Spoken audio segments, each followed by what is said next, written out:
नमस्कार दोस्तों, stock market studies में फिर से एक बार आपको बहुत बहुत स्वागत है। तो आज मैं फिर से आपके सामने कुछ इंपॉर्टेंट कंपनी का अपडेट शेयर करने वाला हूं। तो वीडियो को पूरा लास्ट तक देखिएगा और अभी तक अपने चैनल को सब्सक्राइब नहीं किया तो जरूर कर लीजिएगा। कंटिन्यूसली इन्फॉर्मेशन और अपडेट्स पाने के लिए इसी चैनल के ऊपर बने रहिएगा। तो फर्स्ट जो कंपनी है जिसके बारे में चर्चा करूँ उसका नाम है समर्थन मदरसन इंटरनेशनल लिमिटेड।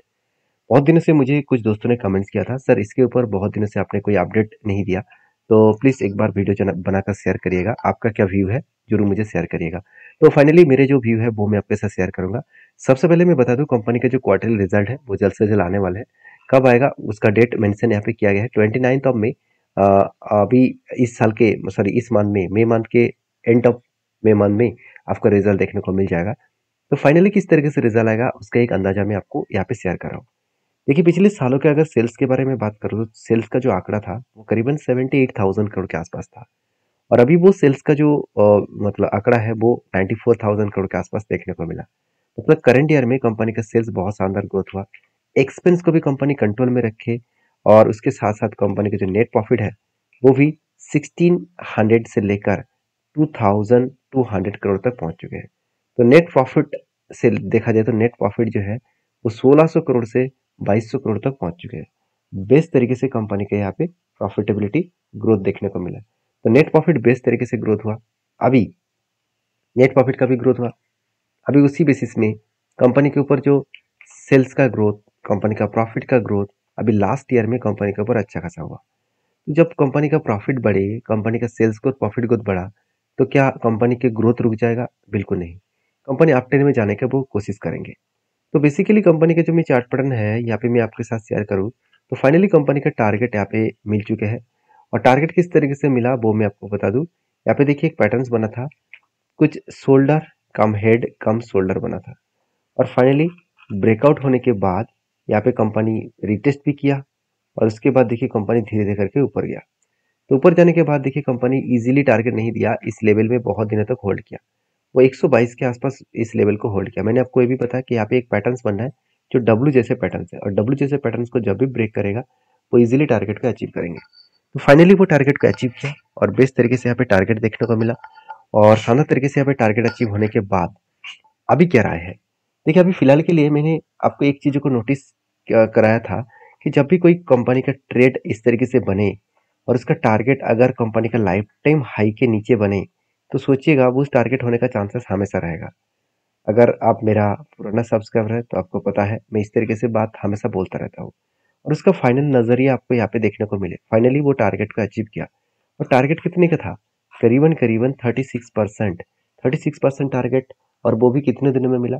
अगर मैं एंटी लेवल से देखूं, अगर जहाँ पे ब्रेकआउट हुआ, ब्रेकआउट कंफर्मेशन हुआ, उस लेवल से अगर मैं देखूं तो यहाँ से कंफर्मेशन हुआ, तो इस लेवल से मैं अगर देखूं तो कंपनी का टारगेट मिला एटलीस्ट 123 डेज में। तो देखिए 123 दिन मतलब एटलीस्ट 4 मंथ्स के आसपास बोल सकते हैं। तो 4 मंथ्स में कंपनी कितना रिटर्न दिया? करीबन 38% के आसपास। देखिए लोग साल भर में तो 15% रिटर्न पाने के लिए तरसते हैं। तो हमेशा कंपनी के ऊपर अगर भरोसा है, कंपनी का परफॉर्मेंस के ऊपर भरोसा है, तो हमेशा मैं बोलता हूँ कि पेशेंस के साथ बने रहिए। पेशेंस के साथ बने रहेंगे तो आपको हमेशा फायदा ही मिलेगा। तो फाइनली समर्थन मदरसन जो इंटरनेशनल लिमिटेड है, इस कंपनी के ऊपर अच्छा खासा टारगेट मिला और इस कंपनी के ऊपर एज ए मैं लॉन्ग टर्म इन्वेस्टर भी हूँ और जब जब मुझे ट्रेड मिलता है तब तो मैं काम भी करता हूँ। मैं इस कंपनी के ऊपर बहुत नीचे लेवल से बाई करके रखा हूँ और आज तो मुझे इस कंपनी से ऊपर अच्छा खासा रिटर्न भी मिला है क्योंकि इसका मेरा जो लेवल एंटी लेवल है, मतलब मेरा मेरा जो होल्डिंग पीरियड का जो एंटी लेवल है वो करीबन करीबन 60 टू 55 टू 60 रुपीज़ के आसपास। कोविड के बाद मैंने इस कंपनी के ऊपर बाइंग किया था और तब से लेकर इस कंपनी के ऊपर मैं होल्डिंग कर रहा हूँ। तो बेसिकली कंपनी के ऊपर परफॉर्मेंस आज नहीं इस तरीके से नहीं हुआ, पहले भी इसी तरीके से परफॉर्मेंस देखने को मिला। देखिए कंपनी ने ऊपर गया, फिर से क्रैश, फिर से ऊपर गया, फिर से नीचे आया, फिर से ऊपर। जब नीचे आया था तब मुझे बहुत सारे लोग मुझे कमेंट्स किया था, इस लेवल में बहुत सारे कमेंट्स आया था कि सर आप बेकार बात बता रहे हैं, क्यों पब्लिक को क्यों फंसा रहे हैं। देखिए मैं किसी को फंसा नहीं रहा हूँ, मैं हमेशा बोलता हूँ मेरा जो खुद का ट्रेड है वो मैं आपके साथ शेयर करता हूँ। मैं किसी भी तरीके से बाय एंड सेल का रिकमेंडेशन किसी को नहीं करता हूँ और मैं आपको ये भी नहीं बता रहा हूँ कि मेरी बात सुनकर 100% आप ट्रेड लीजिए। हमेशा मेरी बात सुनकर सीखिए। मैं जो आपको बता रहा हूँ इस पॉइंट्स को ऑब्जर्व करिए। आप प्रीवियस इस तरीके से पैटर्न्स को बैक टेस्टिंग करिए, क्या इसी तरीके से पैटर्न्स में क्या पहले भी टारगेट हुआ था। अभी टारगेट हो रहा है क्या पहले भी हुआ था? ये सारी चीज़ों को वेरीफाई करिए, उसके बाद काम करिए। ऐसे नहीं कि मैं जो टेलर हूँ आपको लेना लेना चाहिए। देखिए हमेशा हर किसी का रिवार्ड रेशियो अलग होता है। रिस्क मैनेजमेंट आपको अगर आते हैं तो आप ज़रूर उस आपके हिसाब से काम करिए। अगर आपको रिस्क लेना नहीं आते हैं तो आप ज़रूर म्यूचुअल फंड करके काम कर सकते हैं। आप डायरेक्टली मार्केट के ऊपर आए हैं सीखने के लिए तो 1-2 क्वांटिटी के साथ काम करके सीखिए। 1-2 क्वांटिटी में आपको लॉसेस कितना होगा? 10-15 रुपीज़, तो उसमें तो कुछ फ़र्क नहीं पड़ेगा ना। तो आप सीखने के लिए सारी चीज़ को अप्लाई करिए। सीखने के बाद आपको खुद ही पता चलेगा कि हाँ, आपको करना क्या है। तब मेरे वीडियो को भी देखने का ज़रूरत नहीं है। तो देखिए मैं वीडियो इसीलिए नहीं बना रहा हूँ कि मैं आपको कंटिन्यूअसली वीडियो दिखाता रहूँ। मैं इसीलिए बना रहा हूँ जो बिगिनर है, हमारा इंडिया में हर व्यक्ति अ, अच्छा खासा एक इन्वेस्टर बने, अच्छा खासा एक पोर्टफोलियो क्रिएट करे तो हमेशा उसको नॉलेज होना चाहिए। विदाउट नॉलेज में कभी भी किसी काम हुआ नहीं, आज तक हुआ नहीं। अगर हुआ है तो मुझे ज़रूर कमेंट्स करना। हाँ, शायद 1-2 बात तुक्के में हो जाएगा, मगर बाकी टाइम नहीं चलेगा। तो नेक्स्ट जो कंपनी है उसके बारे में बात करूँ, हाँ, मदर समर्थना मदरसन के ऊपर आपकी कहाँ से एंट्री है जरूर मुझे कमेंट्स करना है एज ए लॉन्ग टर्म के लिए। तो नेक्स्ट जो कंपनी उसका टाटा पावर। देखिए मैं पहले मदरसन सुमी के ऊपर मैंने आपको एक चीज में बताया कि पेशेंस बहुत इंपॉर्टेंस होते हैं। जो लोग पेशेंस दिखाते हैं ना उसको हमेशा फायदा मिलता है। तो फाइनली इस कंपनी के ऊपर मेरा जो टारगेट मिला वो मैं आपके साथ शेयर करूंगा। तो बेसिकली कंपनी के ऊपर यहाँ पे एक पैटर्न क्रिएट हुआ था, एक लेवल यहाँ पे क्रिएट हुआ था, एक रेंज यहाँ पे क्रिएट हुआ था और फाइनली उसको ब्रेकआउट करने के बाद वो शानदार तरीके से इजीली वो टारगेट को अचीव किया। वो टारगेट कहाँ पे है? 455 रुपीज के आसपास देखने को मिला। तो बेस्ट तरीके से एक टारगेट को कंपनी यहाँ पे अचीव यहाँ पे किया है और बेस्ट तरीके से यहाँ पे सिचुएशन यहाँ पे बनता हुआ देखने को मिले। और बेस्ट तरीके से सिचुएशन का मतलब है करीबन 29% के आसपास यहाँ पे टारगेट मिलने का चांसेस है। तो कंपनी इसके ऊपर यहाँ पे एक रेंज बना है। इस रेंज को अगर ब्रेकआउट करके कंपनी ऊपर गए तो देखिए किस लेवल तक गया है। वो मेरा जो टारगेट है 455 रुपीज, ऑलमोस्ट ऑलमोस्ट उस लेवल तक पहुंच चुके हैं। और मैं पहले ही बोल चुका हूँ मैं जो टारगेट लेके चल रहा हूँ एंटी लेवल से वो करीबन 30% के आसपास है। तो मुझे लगता है इजीली वो 30% तो नहीं दिया, बहुत बार वोलेटिलिटी हुआ और फाइनली वो टारगेट को अचीव किया।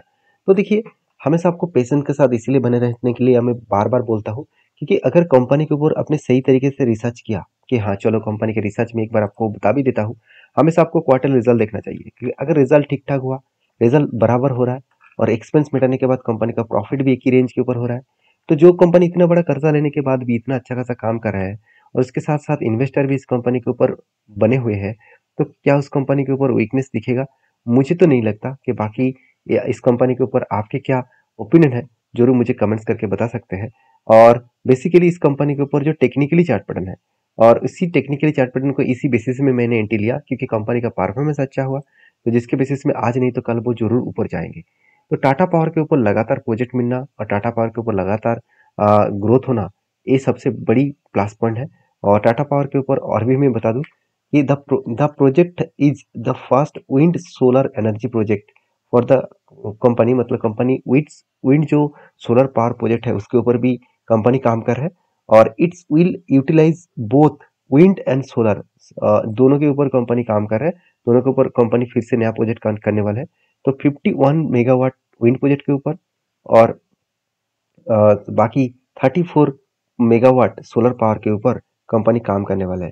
और वो भी देखिए तो जो जूनिपर है, जूनिपर ग्रीन एनर्जी मतलब सेट इन द स्टेटमेंट, मतलब कंपनी के जो मैनेजमेंट है उनके स्टेटमेंट के हिसाब से बताया जा रहा है कि 51 मेगावाट का टोटल विंड प्रोजेक्ट के ऊपर काम होने वाला है। अभी अभी 34 मेगावाट का टोटल सोलर प्रोजेक्ट के ऊपर काम होने वाला है। जो कंपनी का प्रोजेक्ट इतना कंटिन्यू हो रहा है तो उस कंपनी के ऊपर तो एक गुड अपडेट तो बनेगा। तो बाकी आपकी क्या राय है जरूर मुझे कमेंट्स करना। नेक्स्ट जो कंपनी उसका नाम है IRFC। तो फाइनली IRFC के ऊपर एक बिग डील साइन हुआ है। वो डील मैं आपके साथ सबसे पहले शेयर करूंगा। वो डील क्या है आप देख सकते हैं। The surprise winners in the race to 400 trillion rupees, 400 trillion rupees का टोटल बिग डील साइन हो रहा है। तो सोचिए IRFC कितना बड़ा धमाका करने वाला है। क्योंकि देखिए IRFC एक अकेला कंपनी है, मैं पहले भी बोल चुका हूँ कि 100% मार्केट से पैसा उठा सकते हैं। इतना दम है इस कंपनी का और 100% पैसा मार्केट से उठा भी रहा है। 100% पैसा उठा रहा है मतलब क्या है? देखिए कंपनी एक NBFC है और NBFC में हमेशा नोटिस करना इसमें हमेशा NPA ज़्यादा से ज़्यादा देखने को मिल जाते हैं। तो एटलीस्ट अब अगर बजाज फाइनेंस जो एनपीए एनबीएफसी इंडस्ट्रीज में नंबर 1 कंपनी है, उसका भी एनपीए देखेंगे तो 0.30 के आसपास देखने को मिल जाएगा, 0.30% के आसपास देखने को मिलेगा। तो आईआरएफसी एक ऐसी कंपनी है जिसका एनपीए एकदम जीरो के आसपास है। तो क्वेश्चन ये है कि सर बजाज फाइनेंस तो बहुत बड़ा कंपनी है और आईआरएफसी तो उतना बड़ा नहीं है, फिर भी इसका जीरो क्यों है? क्योंकि आईआरएफसी जो वो है, आईआरएफसी कंपनी जो है वो 100% रेलवे गवर्नमेंट को लोन देते हैं। तो रेलवे गवर्नमेंट को लोन देना मतलब वहाँ पे लोन डिफॉल्ट होने का चांसेस बहुत कम हो जाता है। इसीलिए देखिए आईआरएफसी ने एक लगातार जर्नी भी स्टार्ट की। देखिए एक रेंज यहाँ पे मैं आपके साथ शेयर किया था, ये रेंज एक स्ट्रांगली रेंज था और मैंने आपको ये भी बताया कि कभी भी इस तरीके से रेंज बने तो इसको फ्लैग विथ पुल जैसे पैटर्न कहा जाता है। यहाँ पे क्या बना, एक फ्लैग बना और यहाँ पे क्या बना, सॉरी माफी चाहता हूँ, यहाँ पे एक फ्लैग बना और यहाँ पे एक पुल बना। तो फ्लैग विथ पुल जैसे पैटर्न जब भी बनता है, उस लेवल को अगर पुल फ्लैग को अगर ब्रेकआउट करते हैं, अगर रिटेस्ट करके ऊपर जाए तो सोचिएगा इस लेवल तक, हायर लेवल तक जाने का कोशिश करेंगे। जो लेवल निकल कर है 192 के आसपास। तो देखिए आप कहेंगे सर क्या इसके ऊपर आपका क्या एंटी है? बिल्कुल नहीं, मैं किसी भी इस तरीके से पैटर्न के ऊपर एंटी नहीं लेता हूँ, क्योंकि इस पैटर्न्स में क्लियर कट ये विजन नहीं होता है कि किस लेवल तक वो अचीव करेंगे, क्या यहाँ से फाइनली वो ऊपर जाएंगे। तो मैं हमेशा इस लेवल को इंतजार करता हूँ, जब भी यहाँ पे काफी धन्य पैटर्न्स बनेगा तब मैं इसके ऊपर एक एंट्री लेने वाला हूँ और तब इसका टारगेट मुझे मिलने वाला है। तो बाकी इसके ऊपर आपकी क्या राय है जरूर मुझे कमेंट्स करना। नेक्स्ट जो कंपनी है उसका नाम है भागीरथ केमिकल इंडस्ट्रीज लिमिटेड। तो finally Bhagirath chemical industries limited के ऊपर स्प्लिट का अपडेट आ चुके हैं। एक के बदले 10 शेयर कंपनी आपको देने वाले। तो जो लोग इस कंपनी के ऊपर निवेश करना चाहते हैं तो जरूर इस कंपनी के ऊपर वॉच करिए, स्टडी करिए और उसके बाद काम करिए।